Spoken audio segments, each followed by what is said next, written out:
Hello friends, कैसे हैं आप सभी। आई होप बहुत ही अच्छे होंगे, अपनी पढ़ाई में व्यस्त भी बहुत होंगे। एक बार फिर से स्वागत है आप सभी का आपके अपने YouTube channel e learning with Priyal पर। डिस्कस करते हैं आज का सेशन। आज हम लोग पढ़ने वाले हैं एक बहुत ही इम्पोर्टेंट थ्योरी है इवोल्यूशन के बारे में ही, जिसको कि हम डार्विनवाद के नाम से जानते हैं। डार्विनिज्म कहें, डार्विनवाद कहें, एक ही बात होती है। जो हमारे एग्जाम है इंपॉर्टेंट, जैसे कि टीजीटी के एग्जाम्स में, पीजीटी के एग्जाम्स में, एलटी, जीआईसी, हर बार इवोल्यूशन की थ्योरी से कई सारे क्वेश्चन पूछे जाते हैं, जिसमें से कि इंपॉर्टेंट तीन चीज़ें हैं सिर्फ। एक तो है आपका लेमार्कवाद, डार्विनवाद और एक म्यूटेशन थ्योरी। तो ये तीन चीज़ों से ना क्वेश्चन हर बार बहुत सारे पूछे जाते हैं। ये आपने प्रैक्टिस सेशन में, आपने प्रीवियस ईयर्स में देखा भी होगा। सबसे पहले अगर हम बात कर लेमार्कवाद के बारे में, हम डिस्कस कर चुके हैं। यदि आपने अभी तक वो सेशन नहीं लिए लेमार्कवाद के बारे में तो जाकर ले लेना, पूरी प्लेलिस्ट बनी हुई है बेसिकली। सबसे पहले अगर हम बात करें, जो सेकंड चैप्टर शुरू होता है, पहला चैप्टर तो लेमार्कवाद का था, सेकंड चैप्टर जो शुरू होता है इवोल्यूशन के बारे में, वो पता है उसका पीरियड था प्रॉपर 19th सेंचुरी के मिड से, जो 19वीं सदी थी उसके मिड में ये पीरियड शुरू हुआ, जिसको कि हम डार्विन के नाम से जानते हैं। बेसिकली जो डार्विनवाद था, इसके रिगार्डिंग दो हमारे फेमस नेचुरलिस्ट हैं जो कि इसके साथ एसोसिएट करते हैं, जिसमें से कि सबसे पहला नाम आता है द फेमस इवोल्यूशनिस्ट डार्विन का, और सेकंड है हमारे वेलेस। ये दोनों ने ही, इनकी बेसिकली डार्विन और वेलेस के जो मत थे ना इवोल्यूशन के बारे में, वो थोड़े सिमिलर थे। है तो इंडिपेंडेंट, लेकिन बहुत सिमिलर थे, इनकी सोच बहुत मिल रही थी इस रिगार्डिंग। इसलिए इस पूरे प्रोसेस को डार्विनवाद के नाम से जानते हैं। अब डिटेल में डिस्कस करेंगे किसने क्या बात कही थी। सबसे पहले अगर हम बात करें चार्ल्स डार्विन के बारे में, तो इंपॉर्टेंट बात पता ये होती है कि हमें इनका पीरियड नोट करना होता है, क्योंकि हर बार क्वेश्चन यही पूछा जाता है कि उसका पीरियड ही बता दें, बर्थ कब हुआ, कब से कब तक चला, वो सारी चीज़ें। तो चार्ल्स डार्विन जो थे 1809 to 1882 तक इनका पीरियड रहा। सबसे फेमस इवोल्यूशनिस्ट ये हैं, और इनका बर्थ हुआ था 1809 में। और बर्थ कहाँ हुआ था? श्विसबरी यानी कि इंग्लैंड में इनका बर्थ हुआ था। इंपॉर्टेंट बात पता है क्या है कि जब ये 22 साल के थे डार्विन, तो इनको एज अ नेचुरलिस्ट अपॉइंट किया गया था। किसकी तरफ से? ब्रिटिश गवर्नमेंट की तरफ से इनको अपॉइंट किया गया था, वो भी एक वर्ल्ड सर्वे के लिए। पूरे वर्ल्ड का सर्वे करना था। एक शिप पर इनको अपॉइंट किया गया था।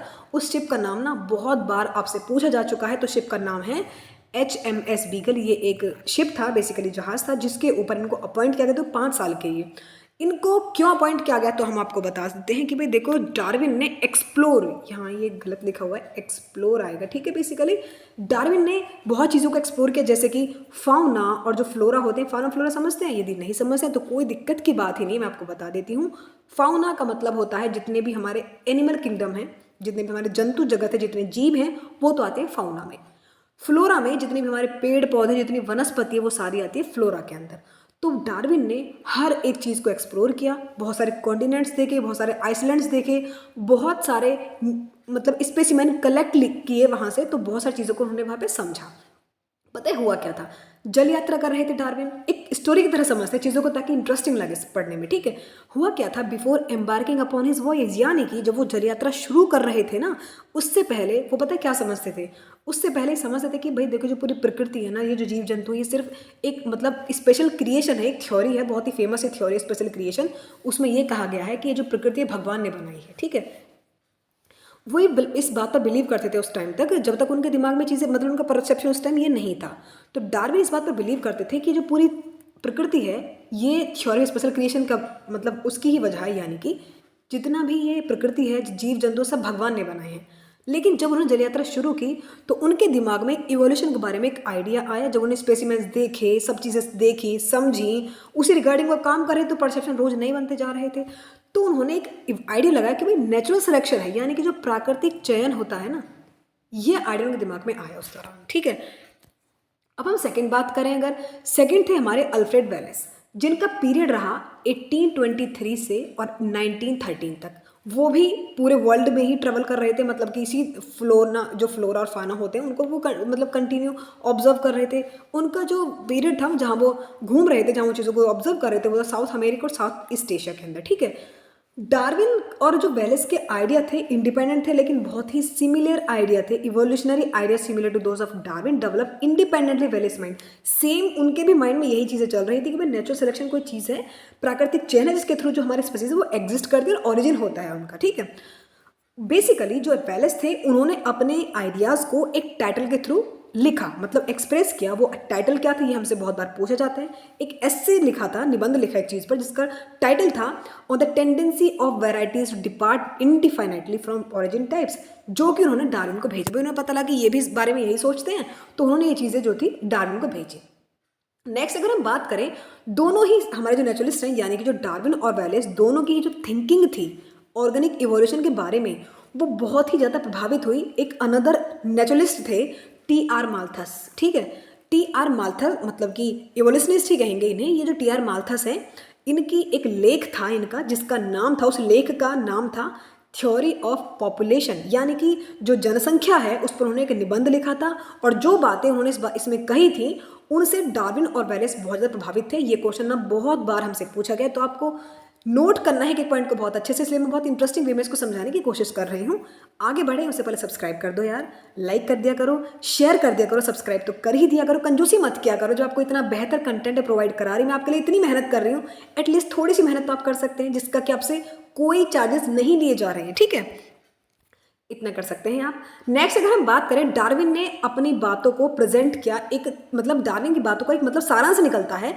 उन्होंने अपनी सभी बातों को एक टाइटल के अंदर एक पेपर प्रस्तुत किया, जिसका कि टाइटल था ओरिजिन ऑफ स्पीसीज। तो भाई ये क्वेश्चन ना बहुत बार पूछा जा चुका है हमसे कि ओरिजिन ऑफ स्पीसीज किसका टाइटल है, क्या है बेसिकली, तो डार्विन से रिलेट करता है। ओरिजिन ऑफ स्पीसीज डार्विन का एक टाइटल था, जिसको कि उन्होंने पूरी बुक फॉर्म में लिखा था। बाद में 1858 में, तो 1858 में हुआ क्या था, एक टाइटल बताया था सिर्फ। लेकिन जब 1859 में हुआ क्या था, डार्विन ने अपनी पूरी डिटेल थ्योरी को एक बुक में समझाया, जिसका टाइटल रखा उन्होंने again on the origin of species bye means of natural selection, यानी कि जो स्पीसीज का ओरिजिन होता है वो प्राकृतिक चयन के थ्रू होता है। ये बातें डार्विन ने समझाई थी। इसका एक अनदर नेम भी है, ये कहीं या फिर preservation of favoured races in struggle for life, ये भी कह सकते हैं। पता है हुआ क्या था, डार्विन को जो बुक थी ना ओरिजिन ऑफ स्पीसीज, ये rated next to the Bible, मतलब कि कहते हैं ना बहुत ही महान काम उन्होंने किया था। और पता है लोग रिलेट क्यों कर रहे थे, क्योंकि भाई ये इन्वायरमेंट, जो पूरा हमारा जो इन्वायरमेंट है, इस बात का प्रूव भी दे रहा था कि ये बात कहीं ना कहीं बहुत सच है। तो बहुत लोग इससे एसोसिएट कर रहे थे, सच थी ये बातें, ठीक है, अकॉर्डिंग टू बहुत सारे लोगों के। तो हुआ क्या था कि देखो, ये बात डार्विन ने जो अपनी बुक में एक बात कही थी, जो लोगों की थिंकिंग उस पर बहुत गहरा असर छोड़ रही थी बात। क्योंकि देखो हुआ क्या था, this was so because he had presented his views, जो उनके परसेप्शन थे ना, जो वो समझो, जो ऑब्जर्व कर रहे थे, उनके व्यू थे, उन्होंने उनको इस तरीके से प्रस्तुत किया था अपनी बुक में, बहुत ही लॉजिकल और बहुत ही शानदार से वे में उन्होंने इसको प्रस्तुत किया था। और ये सभी जो एविडेंस थे वो नेचर के ही थे, तो एक सभी लोग इस बात से बहुत कनेक्ट कर रहे थे। नेक्स्ट बात बताएं तो जो एक्सप्लेन किया अपने थीम ऑफ इवोल्यूशन को, उन्होंने बताया कि भाई decent from common ancestor with modifications, यानी कि होता क्या है कि जो ट्रेट होते हैं कैसे होते हैं, ये वही ट्रेट जो ऑफस्प्रिंग मतलब कि माता पिता से आगे पहुंचते हैं, ये बात उन्होंने बताई थी। लेकिन उनमें कुछ चेंजेस हो रहे होते हैं, यानी कि कुछ कैरेक्टर जो हमारे माँ बाप से हमारे अंदर आते हैं, उनमें कुछ टाइम टू टाइम कुछ चेंजेस हो रहे होते हैं। बाकी तभी तो इवोल्यूशन है, जब चेंजेस हो रहे होते हैं तभी तो इवोल्यूशन है। यदि चेंजेस ही नहीं होंगे कैरेक्टर्स में, तो इवोल्यूशन किस चीज़ का, जो गुण हम में वही आगे वही ट्रांसफर, तो क्या इवोल्यूशन है, कुछ विकास हुआ ही नहीं। विकास तो वही है ना, जो गुणों में परिवर्तन हो, वही तो वही तो इवोल्यूशन है। फाइनली हुआ क्या कि उन्होंने एक डिटेल रीजनिंग बनाई, जिसमें उन्होंने एक प्रस्तुत किया कि भाई नेचुरल सिलेक्शन यानी कि प्राकृतिक चयन ही सबसे अहम है प्रकृति की समझ के लिए, प्रकृति के ओरिजिन के लिए। और ये बात उन्हें एक मैकेनिज्म क्या था उनका, ओरिजिन ऑफ न्यू स्पीसीज उनका एक मैकेनिज्म रहा, जिसके थ्रू उन्होंने सारी बातों को समझाया था। बाद में एक समरी निकलती है, डार्विनिज्म की सभी बातों का एक सारांश प्रस्तुत किया गया। वो सारांश डार्विन की बातों का एक चार्ट के थ्रू बताया गया था, जो कि किसने तैयार किया था, वो वैलेस ने तैयार किया था वो चार्ट, जिसमें सबसे पहली बात पता है क्या थी, सबसे पहले ही बात थी कि एनॉर्मस फर्टिलिटी टू ऑर्गेनिज्म, यानी कि हर एक ऑर्गेनिज्म के अंदर बहुत ज़्यादा मतलब कि कहते हैं प्रजनन क्षमता बहुत हाई होती है। देखते हैं इसके बारे में उन्होंने क्या कहा था। ऐसे जो था माल्थस का, ऐसे जो पॉपुलेशन पर लिखा गया था, उसमें उन्होंने माल्थस ने पॉइंट किया था एक बात को कि भाई देखो प्रजनन क्षमता बहुत हाई होती है सभी ऑर्गेनिज्म के, जिसमें कि वो रेस करते हैं। यानी कि देखो एक एग्जांपल बताएं तो जो ऑयस्टर होते हैं ना, ऑयस्टर समझते हैं आप, कम से कम 1 बिलियन, और जो सैल्मन फिश होती है कम से कम 3 करोड़ एग देती है अपनी पूरी लाइफ टाइम के रिगार्डिंग। अब आप पॉपुलेशन देखें ना कि क्या क्या रिजल्ट हो सकते हैं इसके। फंगस जो होते हैं ये कम से कम 700 बिलियन स्पोर रिलीज करते हैं हर एक सीजन के दौरान। इवन जो सबसे स्लोएस्ट ब्रीडिंग एनिमल है यानी कि जो एलिफेंट है, वो भी अपनी पूरी लाइफ टाइम में, जो फीमेल होती हैं अपनी पूरी लाइफ में एटलीस्ट 6 मतलब एलिफेंट देते हैं। और एक सिंगल पेयर जो होगा एलिफेंट्स का ही लगाएं तो कम से कम ये 2 करोड़ पूर्वजों के ये सिंगल पेयर ही 2 करोड़ प्रोजनी कर सकते हैं अराउंड 750 ईयर्स में। तो आप ये देखें कि इनकी पॉपुलेशन कितनी हाई है।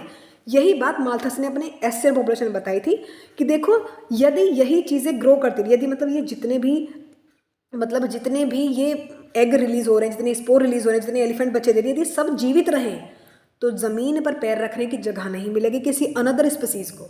ये बात माल्थस ने अपने लेख में कही थी कि भाई यदि ये सब जीवित रहें तो वही तो है, जो बेटर सर्वाइव कर जाते हैं वो ग्रो कर जाते हैं, जो मतलब कि नहीं कर पाते वो एकदम डेड हो जाते हैं। यही बात कही गई थी इनके लेख में बेसिकली कि भाई देखो होता क्या है, हर एक चीज़ बताई गई थी, हर एक पर्टिकुलर चीज़ बताई गई थी कि ये प्राकृतिक चयन होता है, प्रकृति चुन चुन के चीज़ों को आगे भेजती है।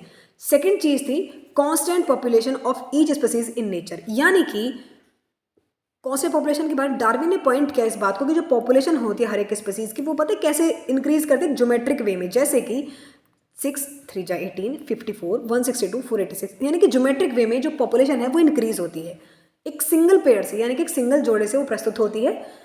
एक रिप्रोडक्टिव मतलब प्रोडिगलिटी होती है ऑर्गेनिज्म की, ठीक है। अब होता क्या है कि जितने भी डिसेंडेंट होते हैं वो सर्वाइव होते हैं हर एक सीरीज के पोटेंशियली, ये कैपेबल होता है हर एक प्रोजेनीज के एक शॉर्ट पीरियड में, ठीक है।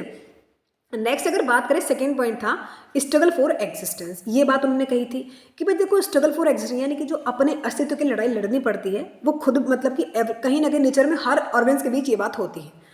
ये जो चीज़ें होती है स्ट्रगल फॉर एग्जिस्टेंस, खुद के अस्तित्व के लिए लड़ना, ये 3 बातें होती हैं इसकी। जैसे कि सबसे पहले होता है इंट्रास्पेसिफिक।